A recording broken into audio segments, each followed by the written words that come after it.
comes to nutrition, I think people oftentimes overcomplicate things. The basics really do go a long way.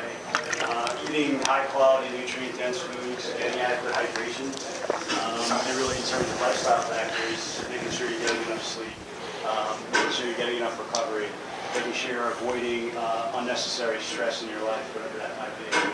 So really, if you're preparing for a round, it really starts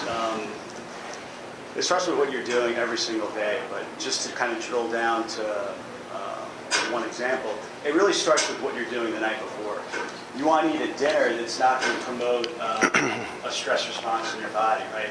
So a nice balanced dinner with high-quality protein, high-quality fat, and some good carbohydrates. You want to have a glass of wine, fine, but keep it to a few glasses. That right there is going to promote a deep restorative sleep, so that when you wake up the next day, you're going to feel good, you're going to have had a restful sleep, and your body's going to be in a good place. That's part one, having a good dinner, right? Part two, having a solid breakfast. A solid breakfast, again, is going to be very balanced. It's going to have protein, fat, carbohydrates, and even a little bit of coffee in there.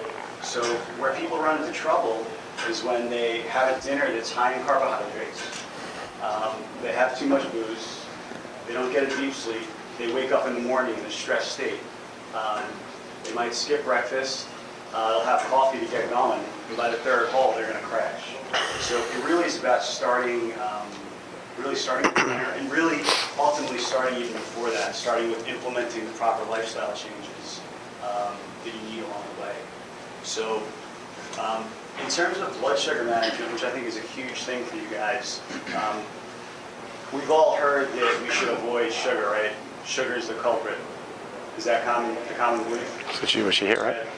Okay, so when you talk about sugar, you really have to talk about carbohydrates. So there's two different types of carbohydrates. There's your processed and refined carbohydrates, and there's your good carbohydrates. So processed and refined carbohydrates are your breads, pastas, cereals. Good carbohydrates are your fruits, are your starches such as potatoes and rice. You want to avoid these processed and refined ones. Those are the ones that are really what are responsible for causing a big blood sugar spike. This whole idea that sugar and even fruit is what you want to avoid is kind of one of the food myths that's out there. Back in the 70s, before they came out with this whole idea of a glycemic index, fruits and simple carbohydrates, the fast-burning carbs, were touted as being the things you wanted to avoid.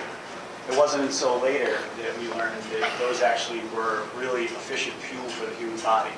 So I always tell people, emphasize the real carbohydrates, the fruits, the starches, your potatoes, your rice, honey, another good one, a natural sugar, and avoid the processed and refined carbohydrates, the breads, pastas, and cereals.